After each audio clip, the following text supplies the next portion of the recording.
وعلى آل سيدنا ومولانا محمد.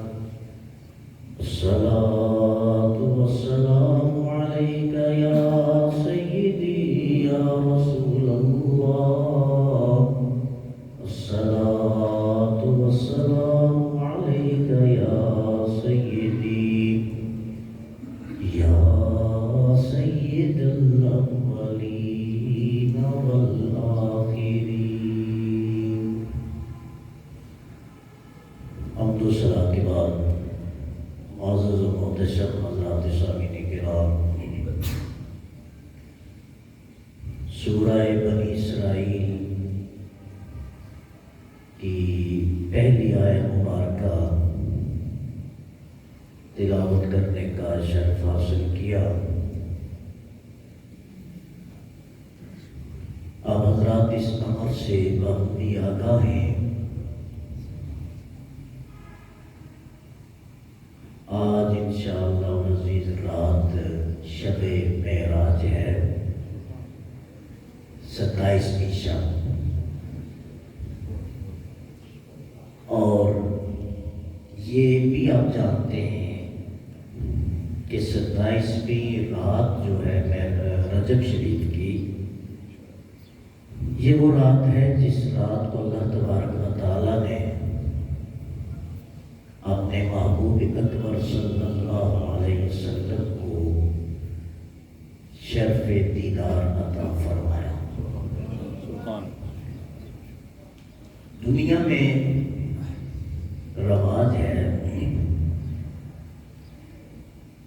کہ جب کوئی VIP موومنٹ ہوتی ہے تو اس کے پروٹوکول کے مطابق میڈیا ہوتا ہے، اخباری نمائندے ہوتے ہیں، الیکٹرانک میڈیا کے لوگ ہوتے ہیں، اور موجودہ دور میں دیکھیں تو سوشل میڈیا کے لوگ ہوتے ہیں جو کوریج دیتے ہیں اس VIP کو کہ وہاں کیا ادھر کیا. لیکن اگر وہ کسی بڑے آدمی سے ملنے جاتا ہے تو وہ پھر ایڈورٹائز کرتا ہے اپنا کہ میں فلاں کے پاس جا رہا ہوں. اگر کوئی آدمی ملک کے پرائم منسٹر سے ملنے جاتا ہے تو اس کی کوریج پرائم منسٹر نہیں کرے گا، وہ ملنے والا کرے گا جو جا رہا ہے. وہ بینر لگائے گا، اپنے ساتھ ساتھیوں کو بلائے گا کہ میں ملاقات کر رہا ہوں، تاکہ میری ملاقات کا احوال آپ لوگوں تک پہنچائے. یہاں اس سفر میں انداز مختلف ہے. بندہ جا رہا ہے رب کی بارگاہ میں، عبد جا رہا ہے معبود کی بارگاہ میں، ساجد جا رہا ہے مسجود کی بارگاہ میں، مخلوق جا رہی ہے خالق کی بارگاہ میں، نبی جا رہا ہے اپنے اللہ کی بارگاہ میں. تو ہونا تو یہ چاہیے تھا کہ سفر معراج حدیث کی روشنی میں ہم تک پہنچتا. آقا فرماتے کہ مجھے میرے رب نے بلایا، بیت المقدس گیا، آسمانوں تک گیا، اللہ سے ملاقات ہوئی. پروٹوکول کا تقاضا یہ تھا کہ عبد بیان کرتا کہ میں اپنے معبود سے ملنے گیا تھا. یہاں انداز مختلف ہے کہ معبود بیان فرما رہا ہے کہ میرا عبد مجھ سے ملنے آیا تھا. خالق بیان فرما رہا ہے کہ مخلوق میں سب سے جو افضل مخلوق ہے نا وہ مجھ سے ملنے آئی تھی. اور مسجود رب العالمین، تمام جہانوں کا جو مسجود ہے نا رب العالمین، وہ بیان فرما رہا ہے کہ ساجد مجھ سے ملنے آیا تھا. تو آپ غور فرمائیں کہ جس بندے کے سفر کو اللہ بیان فرمائے، وہ غالباً علامہ اقبال کا شعر ہے، عبد دیگر عبد ہو چیز دیگر عبدہ چیز دیگر او سراپائے انتظار ای منتظر. فرماتے ہیں عبد اور ہوتا ہے، عبدہ خاص ہوتا ہے.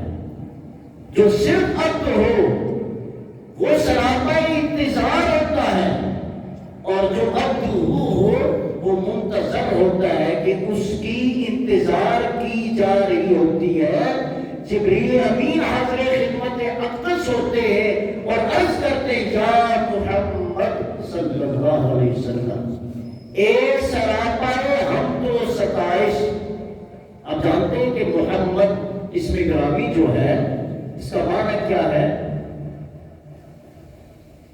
محمد الذی یحمد حمدہ حمدا کثیرا کثیرا کثیرا، کہ محمد اس ہستی کا اس میں گرامی ہے کہ جس کی تعریف ہر وقت کی جاتی رہے اور بہت زیادہ کی جاتی رہے، اسے محمد کے الذی یحمد حمدا بعد حمد، ایک تعریف ہو اس کے بعد دوسری، دوسری کے بعد تیسری، لگاتار جس کی تعریف کی جا رہی ہو اسے محمد کہتے ہیں صلی اللہ علیہ وسلم. بات دوسری طرف نکل جائے گی لیکن ایک اور نقطہ عرض کر دوں. آقا صلی اللہ علیہ وسلم کے دو اسماء گرامی ذاتی ہیں، ایک محمد صلی اللہ علیہ وسلم اور ایک احمد.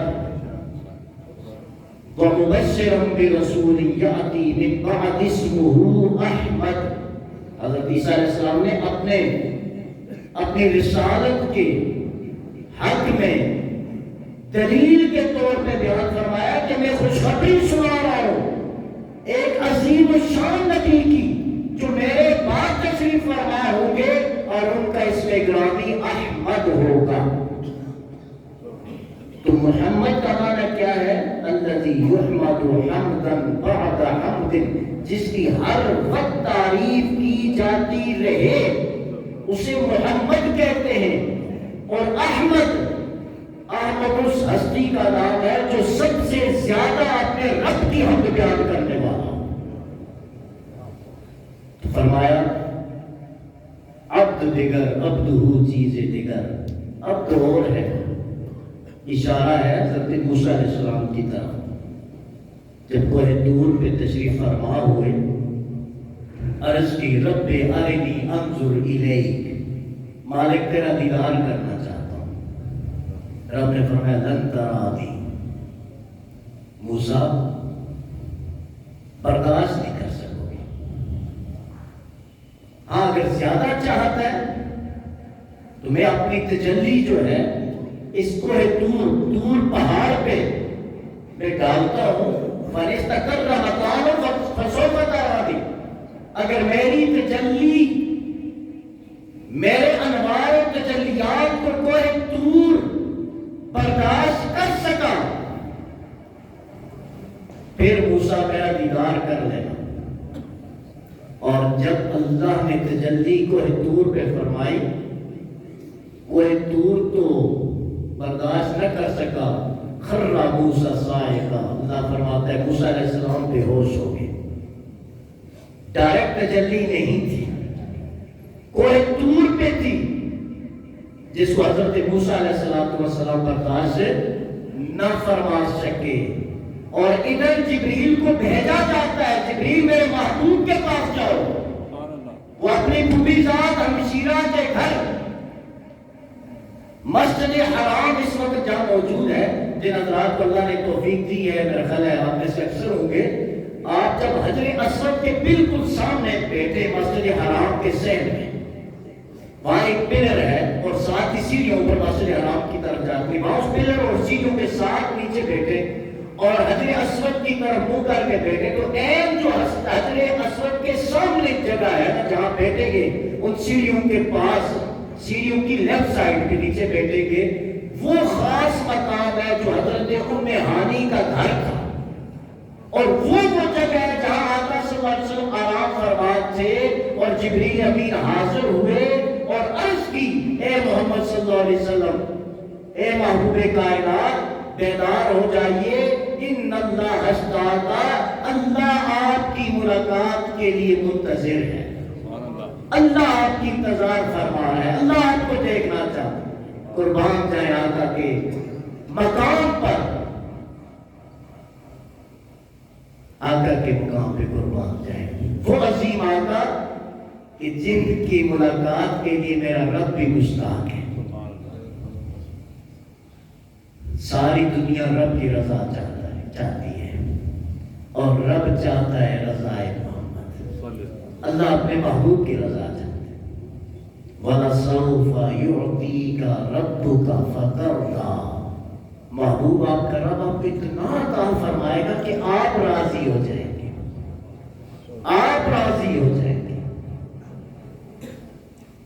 تو اللہ تبارک و تعالیٰ نے اپنے محبوب صلی اللہ علیہ وسلم کو اپنے پاس بلایا, اور بلانے کا انداز کیا؟ ہر بندہ اپنے محبوب کو اپنی شان کے مطابق بلاتا ہے نا. میرے اگر پیر و مرشد آئے تو میری اوقات جو ہے اس اوقات کے مطابق انہیں ویلکم کروں گا, اور ملک کے سربراہ کا مہمان آئے تو وہ اپنی شان کے مطابق اس کا استقبال کرے گا,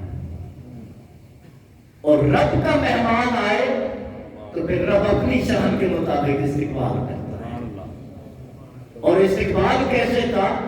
سواری کے لیے کیا بھیجا؟ آج تو میرا خیال ہے 200 میرا خیال ہے کلومیٹر جو ہوائی سفر ہوتا ہے پر آور, بلکہ اس سے بھی زیادہ کی رفتار سے ہمارے جہاز سفر کرتے, اور وہ جو میزائل ہے وہ تو پتہ نہیں کتنے جو ہے, وہ تو ہمیں تو نہیں پتا, کوئی سائنسدان نہیں بتا سکتے کہ ان کی رفتار کتنی ہوتی ہے.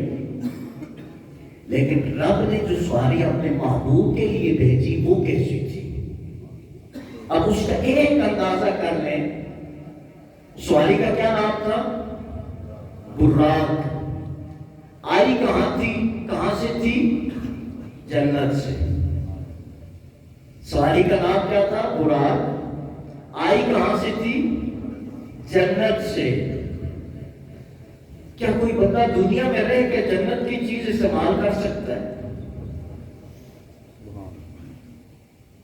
یہ جو کہتے ہیں کہ ہماری طرح بشر ہے, نہیں, بشر ہیں لیکن ہماری طرح نہیں ہے. بشر ہیں, یاد رکھنا. میرے آقا صلی اللہ علیہ وسلم کیا ہے؟ بشر ہیں لیکن ہماری طرح نہیں ہے. وہ بشر ہیں کہ رہنے کے لیے جو جگہ اللہ نے عطا فرمائی, جنت کا ٹکڑا. بات سمجھ آ رہی ہے؟ وہاں بین بیتی و مسجدی روضۃ من ریاض الجنہ. میرے گھر اور مسجد کے درمیان یہ جو ٹکڑا ہے نا, یہ کیا ہے؟ ریاض الجنہ ہے. یہ جنت کا ٹکڑا ہے, یہ زمین کا حصہ نہیں ہے, یہ جنت کا حصہ ہے. وہ بشر ہیں کہ جن کی رہائش کے لیے اللہ نے جگہ جو مختص فرمائی ہے وہ اس دنیا سے نہیں, جنت سے لا کے رکھی گئی ہے. بات کرتے ہیں کہ کہاں ہم اور کہاں آقا, کیسی بات کر رہے ہیں, سوچ بھی کیسے سکتے ہیں؟ یہ تو فخر بشریت ہے کہ اللہ نے نمائندہ بشریت میں اپنے محبوب کو اس دنیا میں مبعوث فرمایا. یہ انسانیت کو عزت دینے کے لیے. میں عرض کر رہا تھا کہ جس جگہ میرے آقا رہائش رکھے وہ جنت کا ٹکڑا, اور جہاں دفن ہو, علامہ روسی فرماتے ہیں کہ وہ زمین کا ٹکڑا جو آقا صلی اللہ علیہ وسلم کے جسد اطہر کو مس کر رہا ہے, اس کی فضیلت عرش اعظم سے بھی اعلیٰ ہے. اور آقا کے لیے میرا رب جو سواری بھیجتا ہے وہ بھی کہاں سے؟ جنت سے. اچھا, وہ سواری کا نام کیا ہے؟ براق. براق کس سے نکلا ہے؟ برق سے. برق محکمہ برقیات. کون سا محکمہ ہے جو ہمیں بجلی دیتا ہے کبھی کبھی؟ ابھی موسم آ رہا ہے نا گرمیوں کا, تو وہ برقیات کو بہت یاد کیا جائے گا. تو اس لیے مانا ہمیں پتا ہو کہ بجلی کا محکمہ ہوتا ہے, اگر اس کے پاس بجلی ہوتی نہیں ہے یا ہوتی ہے کم سے کم ہمیں ترسا کے دیتے ہیں, لیکن نام کیا ہے محکمہ برقیات یعنی اس میں بجلی کا لین دین ہوتا ہے، بزنس آف الیکٹریسٹی، یہ بجلی کا، خیر اس طرف میں جا رہا، میں عرض کر رہا ہوں، برق کہتے ہیں بجلی کو۔ اچھا بجلی کی رفتار کتنی ہے؟ میرا خیال ہے کئی ہزار کلومیٹر پر سیکنڈ کی رفتار ہے، ایسا ہی ہے۔ یہ بجلی جو انسان میں بات آپ کر رہا ہوں، یہ کون سی بجلی ہے؟ جو انسان نے بنائی ہے، کریٹ کی ہے، اس کا کریٹر انسان ہے، موجود انسان ہے۔ اور رفتار کتنی ہے آپ سمجھ رہے ہیں؟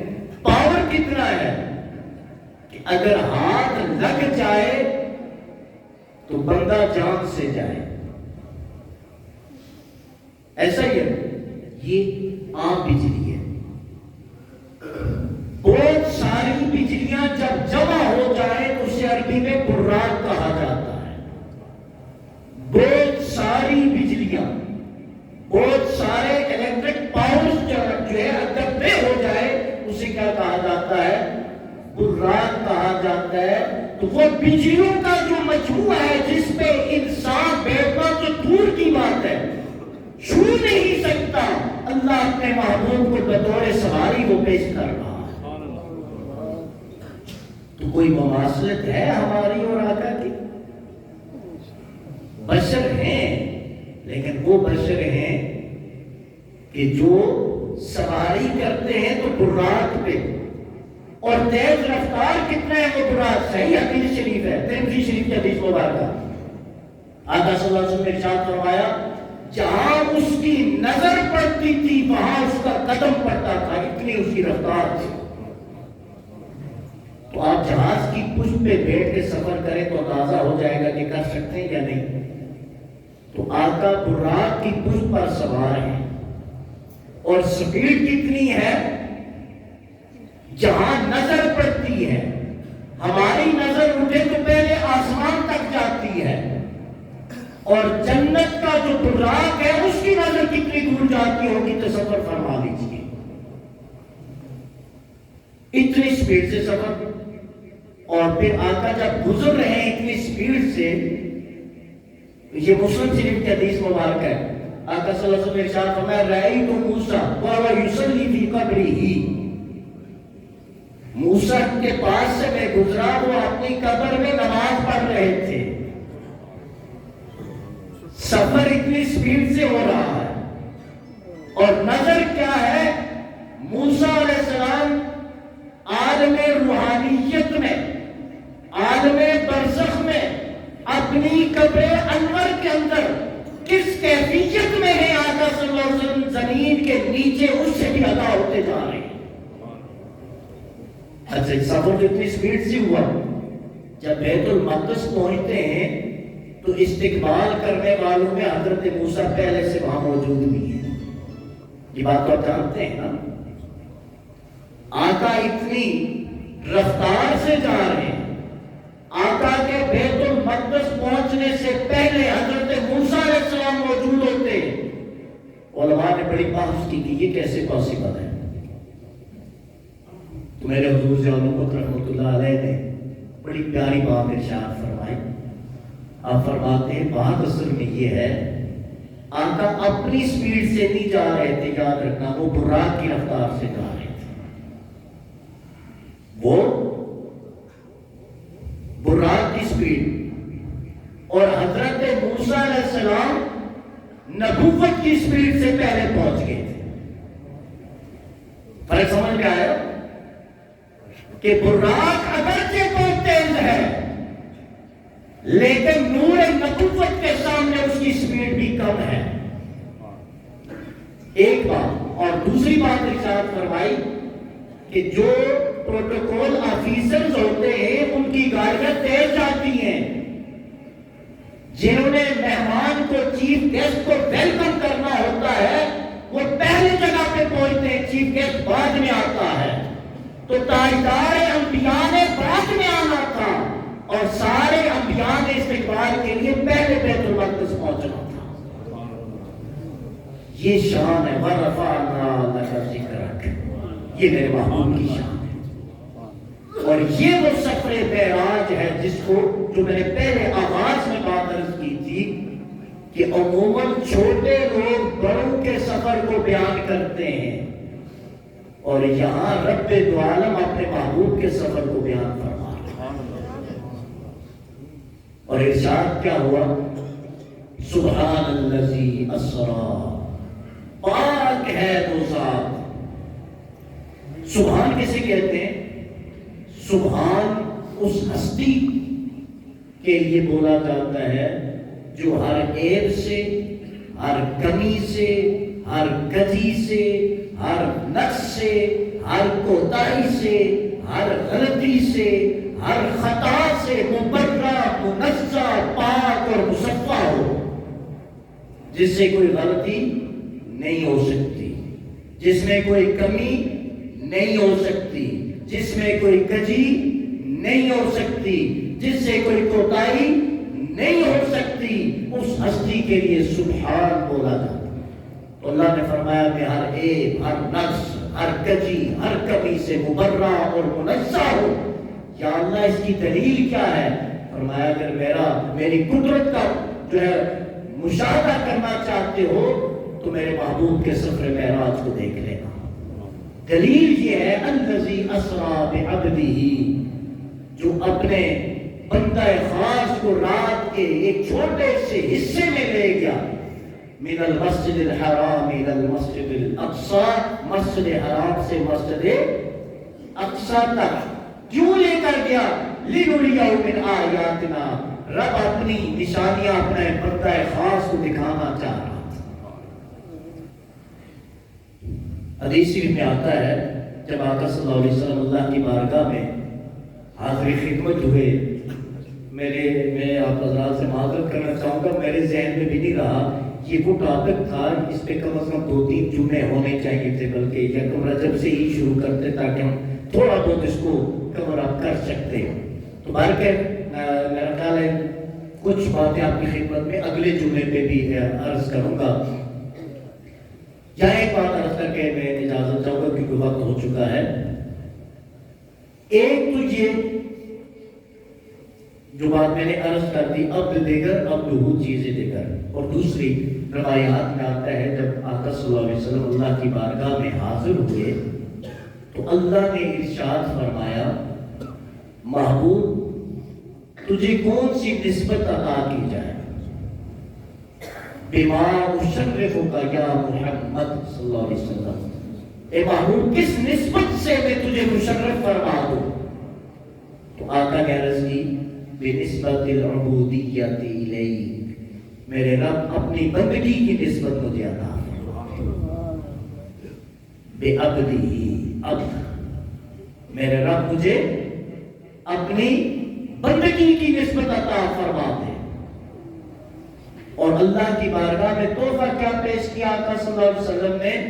التحیات للہ والصلوات والطیبات، جانی مالی ساری باتیں میرے رب میں یہ تحفہ تیری بارگاہ میں پیش کر رہا ہوں۔ اور اللہ نے کیا فرمایا؟ محبوبہ رب کا تحفہ بھی حاصل کر لو، السلام علیکہ ایھا النبی ورحمۃ اللہ وبرکاتہ، محبوب ہمیشہ ہمیشہ کے لیے جو بھی میری بارگاہ میں آئے گا وہاں کہے گا یا نبی تجھ پر سلام۔ نہ اتحیات میں یہ پڑھنا واجب ہے نا، اتحیات للہ جب آپ پڑھتے ہیں السلام علیکہ تجھ پر سلام ہو، ایھا النبی، اے نبی صلی اللہ علیہ وسلم، محبوب یہ تحفہ تیرا رب تجھے عطا کرتا ہے، جو بھی میری نماز پڑھے گا اس کی نماز اس وقت مکمل کروں گا جب وہ تجھ پر صلاۃ و سلام بھیجے گا۔ یہ اللہ نے تحفہ دیا۔ اور پھر جو لجپال ہوتے نا وہ اپنے متعلقہ لوگوں کو کبھی چھوڑتے نہیں ہیں۔ میرے آقا نے عرض کی السلام علیہ وعلی عباد اللہ الصالحین، میرے رب مجھ پر بھی سلام ہو، میرے غلاموں پر بھی سلامتی ہو۔ وہ نبی حریص علیکم کہ رب کے قرب میں بھی جا کے امت کو دل سے نہیں نکالا، دعاؤں سے نہیں معلوم کیا۔ اللہ تعالیٰ سے دعا ہے